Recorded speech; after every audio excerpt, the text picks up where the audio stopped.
Good evening, everyone. Today we are going to start Multi-State Cooperative Societies Act of 2002, and we'll start with the some important definitions that you should keep in mind when we are talking about the Multi-State Cooperative Societies Act 2002.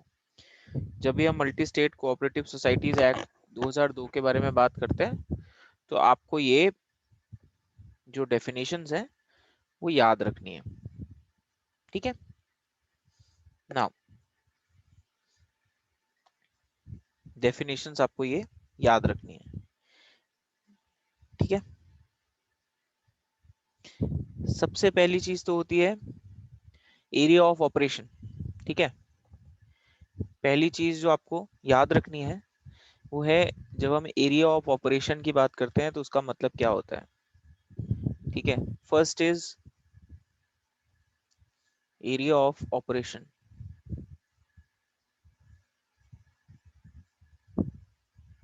ठीक है. Now area of operation का मतलब होता है जहां के persons जो हैं उस एरिया के पर्सन्स जहां के पर्सन्स को एज अ मेंबर एडमिट किया गया. मतलब the area from which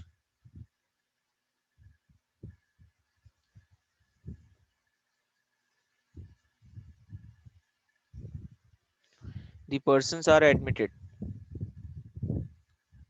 The persons are admitted as members. तो एरिया ऑफ ऑपरेशन किसी भी कोऑपरेटिव सोसाइटी का वो इलाका होता है जहां से लोगों को उसका मेंबर के तौर पे जोड़ा जाता है. ठीक है. जहां से उसके मेंबर्स को जोड़ा जाता है. सेकंड चीज अगर आपको याद रखनी है तो वो हो गया आपकी बाई लॉज क्या होते हैं. ठीक है.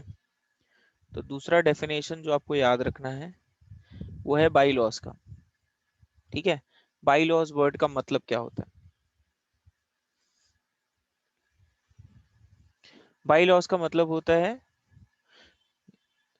Rules registered under the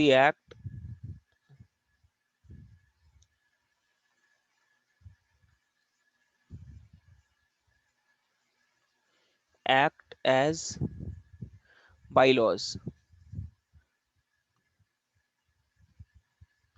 required for functioning of cooperative societies. Functioning of multi-state cooperative society. यानी कि बाईलॉज हम उन रूल्स को बोलते हैं जिनको सोसाइटी बनने के बाद सोसाइटी के मेंबर्स मिलके ड्राफ्ट करते हैं और उनको as a bylaw register कराते हैं एक्ट के अंदर. प्राइमरली बाई लॉज का मतलब होता है वो set of rules and regulations जिसके थ्रू सोसाइटी को चलाया जाता है. ठीक है. दूसरा जो डेफिनेशन आपको याद रखना है वो है बोर्ड. कि बोर्ड क्या होता है. ठीक है. आसान भाषा में it is board of directors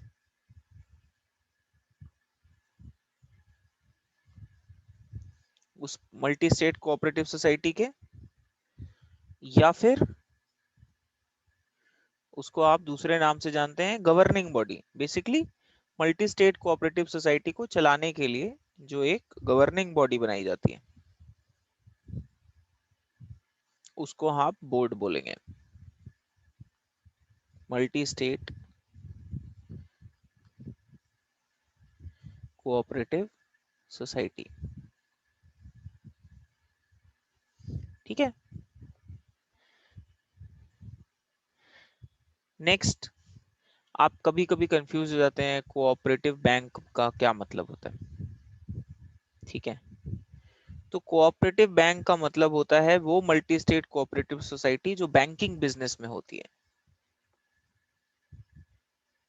समझ रहे हैं.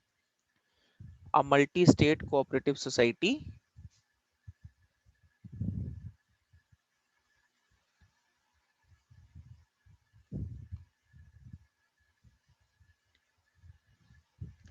अंडरटेकिंग बैंकिंग, यानी कि जो multi state cooperative society banking का काम करती है उसको हम बोलेंगे कोऑपरेटिव बैंक। ठीक है। इसके अलावा आप कभी कभी एक वर्ड सुनते हैं फेडरल कोऑपरेटिव।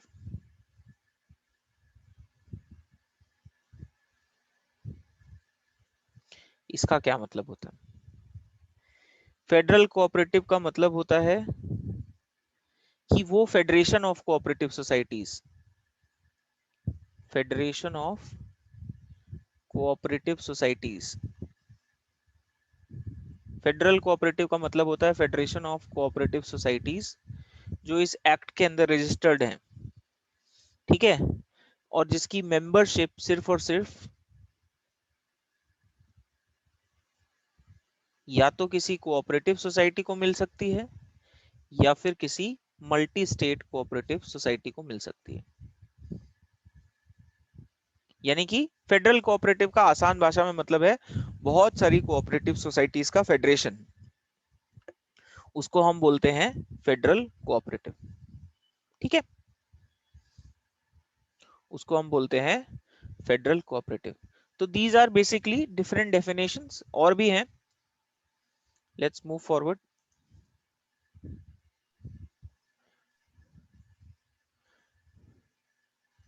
सिक्स्थ इज, आप बहुत बार ये बात सुनते हैं जनरल बॉडी, इसका क्या मतलब होता है? ठीक है, तो जनरल बॉडी का मतलब होता है all the members of the society. ठीक है, जनरल बॉडी का मल्टी स्टेट कोऑपरेटिव सोसाइटी के केस में क्या मतलब होता है?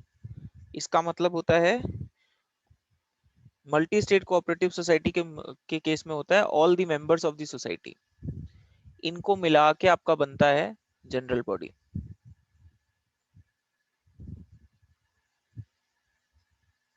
ठीक है, इनका बनता है आपका general body.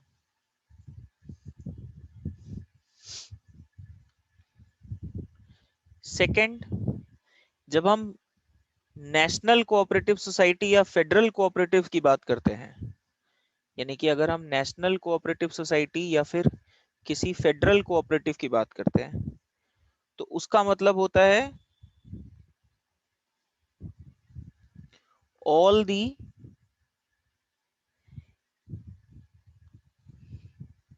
delegates of member cooperative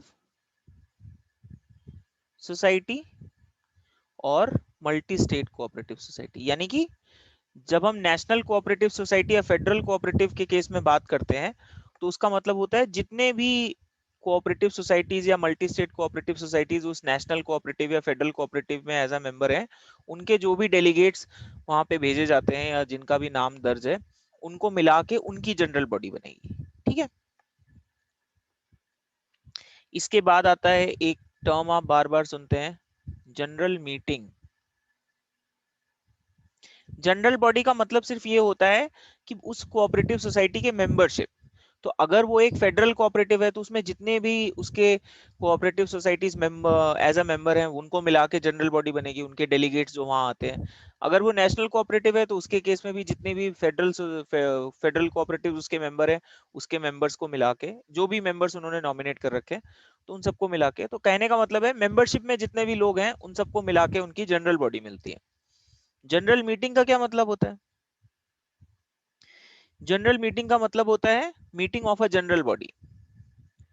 जब ये सारे मेंबर्स का मीटिंग बुलाया जाता है तो उसको हम बोलते हैं जनरल मीटिंग।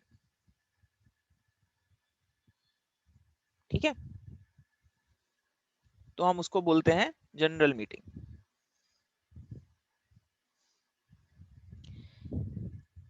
इसके अलावा आपको बहुत बार बात होती है, कहते हैं कि भाई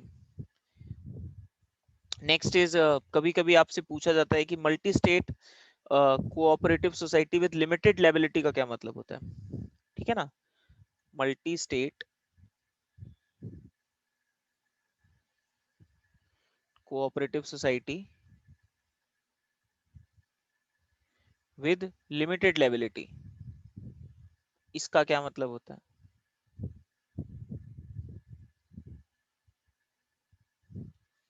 multi state cooperative society with limited liability का क्या मतलब होता है?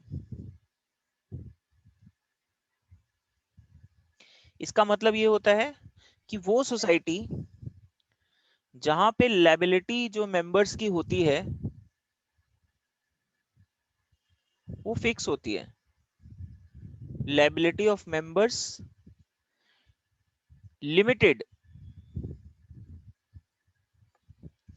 बाय इट्स बाई लॉज, उस सोसाइटी के अपने बाई लॉज की वजह से वो जो लायबिलिटी है वो फिक्स होती है by its by laws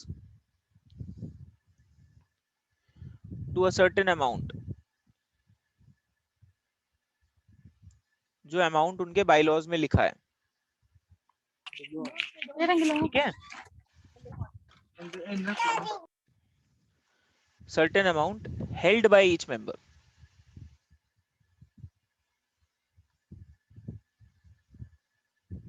as share. ठीक है, और वो जब कंट्रीब्यूट करेंगे, which they will contribute in the case of wound up,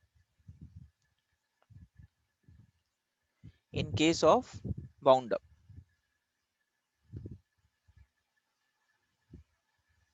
in case of wound up, अगर सोसाइटी बंद की जा रही है तो वो पे करेंगे if any of the share is unpaid, या अनपेड आप भूल जाइए, आप सीधे सीधे आप ये याद रखिए कि लिमिटेड लायबिलिटी का मतलब होता है कि liability of the members limited by its bylaws to the amount if it is unpaid. अगर वो अनपेड है, अगर अनपेड है मान लीजिए उसका भी, तो वो पूरा करेंगे उसको, इन केस अगर सोसाइटी जो है बाउंड अप कर रही है और उसके एसेट्स जोड़े जा रहे हैं, तो एसेट्स में उन मेंबर्स को अपनी लायबिलिटी पूरी करनी है। लिमिटेड लायबिलिटी का मतलब होता है कि आपकी जो मेंबरशिप है सोसाइटी में, उस उसके लिए जो आपने उसमें जो आपका शेयर है वो फिक्स है। अनलिमिटेड लायबिलिटी का मतलब होता है कि इवन कोई कोई अमाउंट नहीं लिखा हुआ, सोसाइटी कभी भी डूबेगी तो आपको उसको, अनलिमिटेड लायबिलिटी का मतलब होता है कि उसमें बाई लॉज में जो लायबिलिटी क्लॉज होगा उसमें अमाउंट नहीं लिखा होगा, वो फिक्स नहीं होगा, तो उसको हम बोलेंगे अनलिमिटेड लायबिलिटी। लिमिटेड लायबिलिटी का मतलब होता है बाई लॉज में आपके लिखा हुआ है कि हर मेंबर की लायबिलिटी वाउंड अप के केस में कितनी है, और अगर वो अनपेड है तो उसको जब भी एसेट रिकॉन्स्टिट्यूट किए जाएंगे सोसाइटी को वाउंड अप करते समय, तो वो उसको पे करना होगा। ठीक है, वो उसको पे करना होगा। ठीक है, इसके बाद there is something called national cooperative society. National cooperative society का मतलब होगा वो मल्टी स्टेट कोऑपरेटिव सोसाइटी जो कि इस एक्ट के सेकंड शेड्यूल में नोटिफाई की जाएगी। जो भी cooperative society, multi state cooperative society आपके इस एक्ट के सेकंड शेड्यूल में नोटिफाई की जाएगी, उसको हम बोलेंगे नेशनल कोऑपरेटिव सोसाइटी। ठीक है, मल्टी स्टेट कोऑपरेटिव सोसाइटी का मतलब होगा वो सोसाइटी जो इस एक्ट में रजिस्टर की गई है, और इसके अलावा आपकी जो भी नेशनल कोऑपरेटिव है और जो फेडरल कोऑपरेटिव्स हैं, they are also type of multi state cooperative. तो मल्टी स्टेट कोऑपरेटिव सोसाइटी का क्या डेफिनेशन है? मल्टी स्टेट कोऑपरेटिव सोसाइटी का डेफिनेशन है a society registered under the act, जो भी इस एक्ट के अंदर रजिस्टर की गई है या डीम टू बी रजिस्टर्ड, या तो रजिस्टर की गई है या मानी गई है कि वो इस एक्ट के अंदर रजिस्टर्ड है, उसको हम मल्टी स्टेट कोऑपरेटिव सोसाइटी बोलेंगे। And it includes national cooperative society and national cooperative societies and federal cooperatives. तो आप एक इससे एक चीज याद कर सकते हैं every national cooperative society is a multi state cooperative society, लेकिन every multi state cooperative society is not a national cooperative. ठीक है, हर नेशनल कोऑपरेटिव सोसाइटी एक तरीके की मल्टी स्टेट कोऑपरेटिव सोसाइटी होती है, लेकिन इसका उल्टा नहीं होता, क्योंकि वही मल्टी स्टेट कोऑपरेटिव सोसाइटी आपकी नेशनल कोऑपरेटिव सोसाइटी कहलाएगी जो इस एक्ट के सेकंड शेड्यूल के अंदर नोटिफाई की जाएगी, जो इस एक्ट के अंदर नोटिफाई की जाएगी। तो ये कुछ डेफिनेशंस हैं जो आपको याद करने, ठीक है। इसके अलावा और बेसिक डेफिनेशंस होते हैं कि जैसे भाई सीईओ क्या होता है, तो सीईओ तो आपका जो अपॉइंट किया जाता है under the new act section 51 में, उसको हम चीफ एग्जीक्यूटिव ऑफिसर बोलते हैं, ठीक है। उसको हम नेशनल कोऑपरेटिव सोसाइटी, उस कोऑपरेटिव सोसाइटी को बोलेंगे, उस मल्टी स्टेट कोऑपरेटिव सोसाइटी को बोलेंगे जो 2002 के एक्ट के सेकंड शेड्यूल के अंदर नोटिफाई की जाएगी। यानी कि जो भी मल्टी स्टेट कोऑपरेटिव सोसाइटी को सेकंड शेड्यूल की लिस्ट में जगह मिलेगी वो एक तरीके की नेशनल कोऑपरेटिव होगी।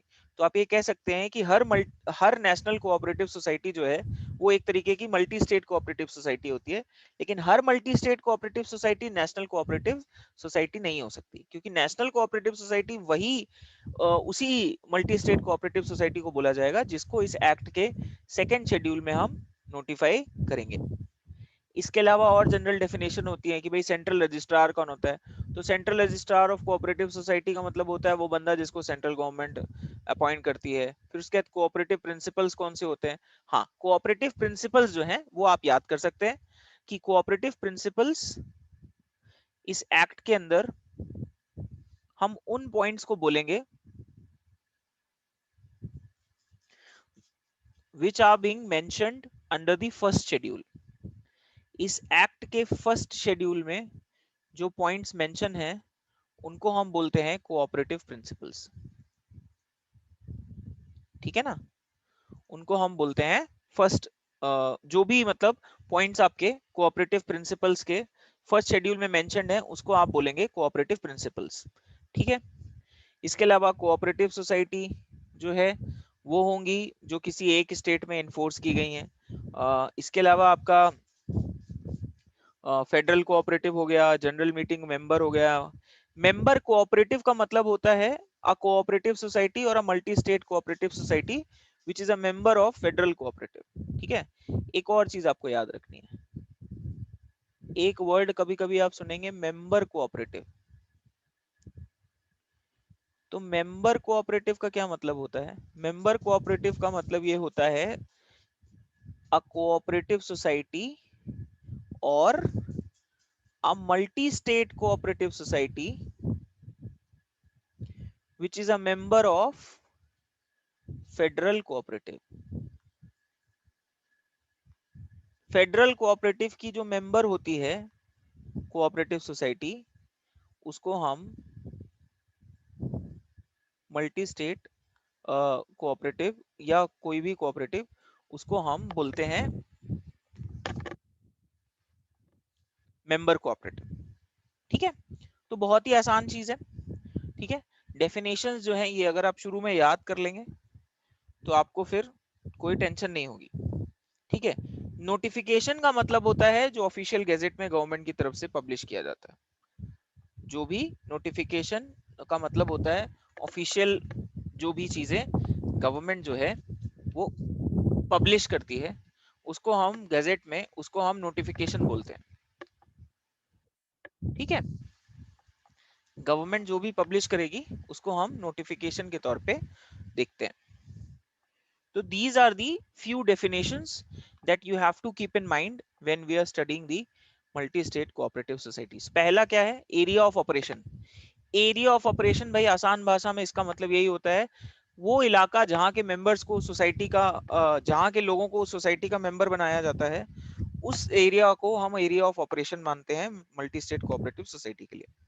बाई लॉस का मतलब होता है वो रूल्स जिनको बाई लॉस के under as a bylaw register किया जाता है एक्ट में, जिसके अंतर्गत आपकी सोसाइटी के फंक्शनिंग को बेसिकली देखा जाता है। बोर्ड का मतलब होता है बोर्ड ऑफ डायरेक्टर्स या वो गवर्निंग बॉडी जो किसी मल्टी स्टेट कोऑपरेटिव सोसाइटी को चलाने के काम आती है।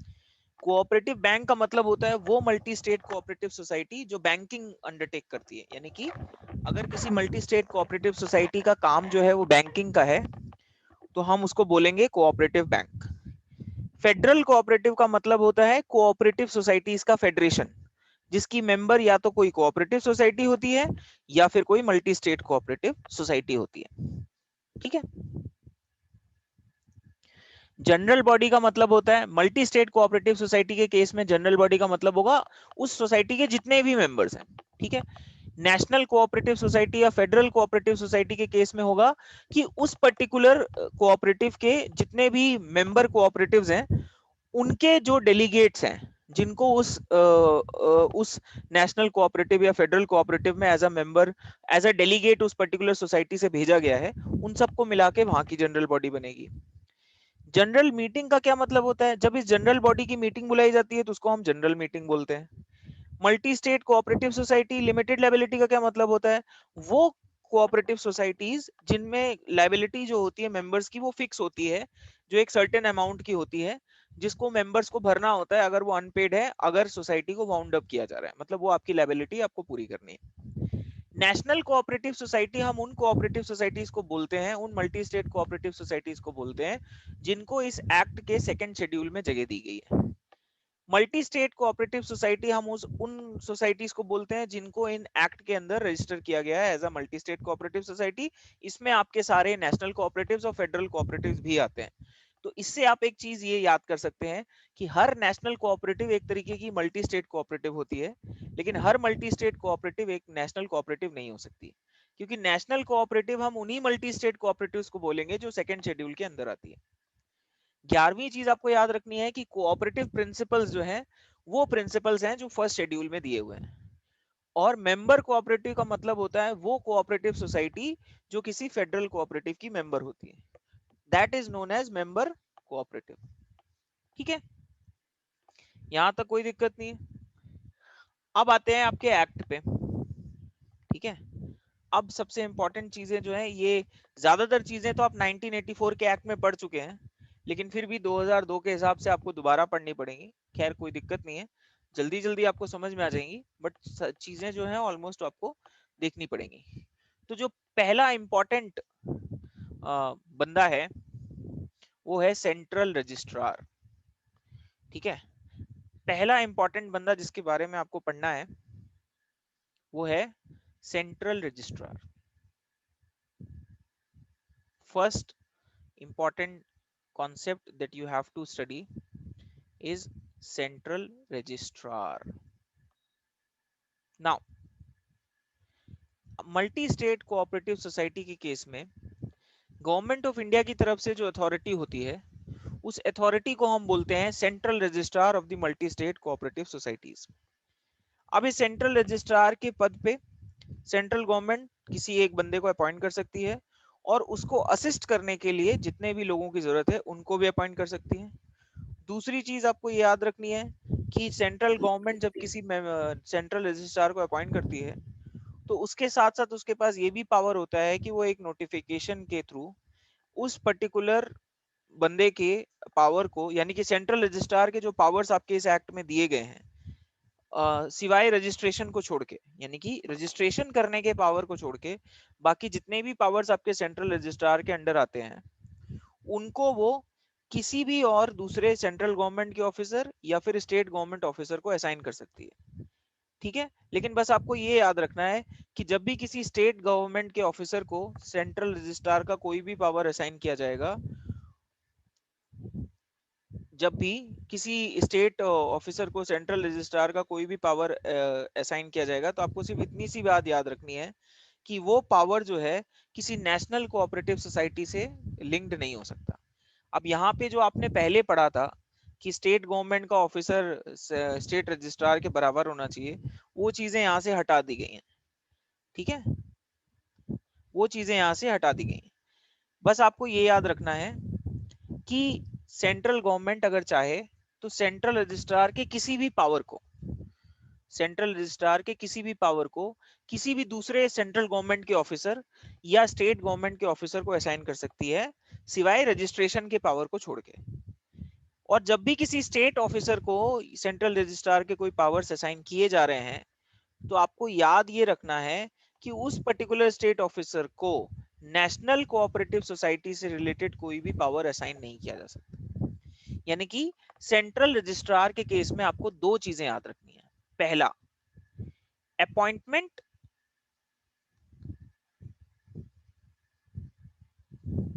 बाय सेंट्रल गवर्नमेंट, ठीक है, can also be provided with assistants,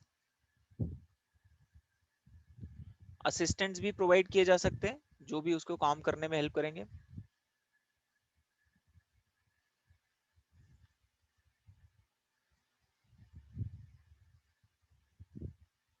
ठीक है। दूसरा,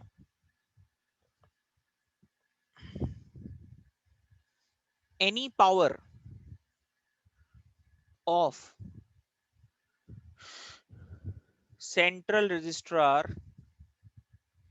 can be assigned any officer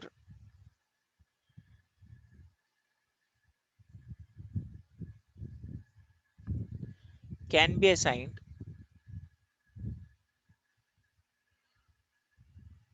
to any officer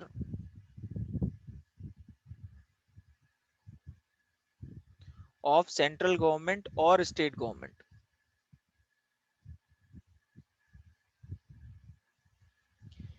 except power of registration of multi-state cooperative society।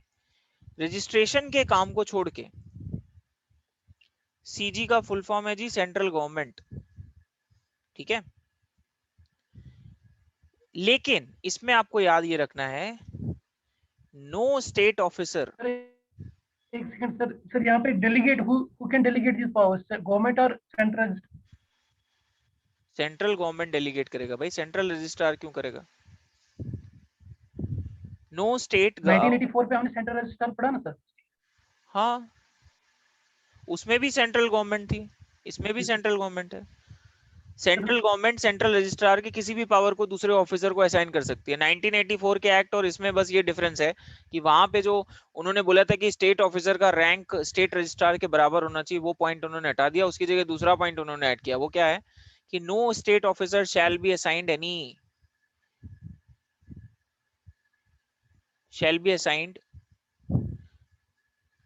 Any power related to national cooperative society. बस आपको ये याद रखना है। दो एक्सेप्शंस हैं। पहला, रजिस्ट्रेशन का पावर ना ही किसी दूसरे सेंट्रल ऑफिसर या स्टेट ऑफिसर को असाइन किया जा सकता है, और दूसरा, अगर किसी स्टेट ऑफिसर को सेंट्रल गवर्नमेंट सेंट्रल रजिस्ट्रार का कोई पावर असाइन कर रही है, तो उसके केस में उसको नेशनल कोऑपरेटिव से जुड़ा कोई भी पावर असाइन नहीं किया जाएगा। नेशनल कोऑपरेटिव्स कौन सी हैं? जिनको सेकंड शेड्यूल में जगह दी गई है, ठीक है। ये जो असाइनमेंट है ये सेंट्रल गवर्नमेंट करती है, भारत सरकार करेगी।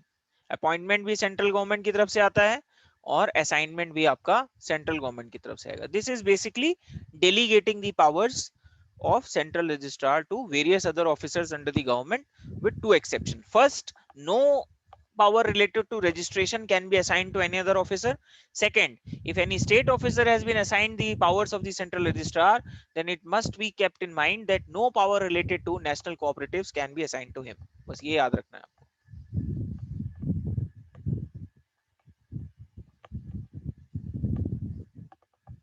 This is you have to keep in mind, ठीक है।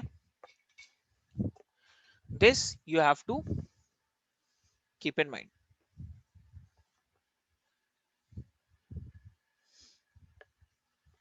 ठीक है, प्लीज राइट डाउन इट। और आप सब लोगों ने अगर लिख लिया हो तो फिर बताइए, so that we can end this meeting here and rejoin from the same link, क्योंकि मेरा टाइमर शुरू हो गया है। तो आप ये तीनों स्लाइड्स में जो चीजें मैंने लिखी हैं एक एक करके आप लिख लीजिए फटाफट. I will give you minute each for each slide. ठीक है, अभी से शुरू कर रहा हूँ. 1 मिनट आपको देता हूँ तीनों स्लाइड के लिए, एक एक मिनट. फटाफट लिख लीजिए, फिर मैं इसको मीटिंग एंड करके आपको सेम लिंक के थ्रू आगे की बात करेंगे. ठीक है, please write down quickly.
Sir ये किस सेक्शन में आता है सेंट्रल सर यहाँ पे? सर ये किस सेक्शन में आता है? 4.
Okay, fine.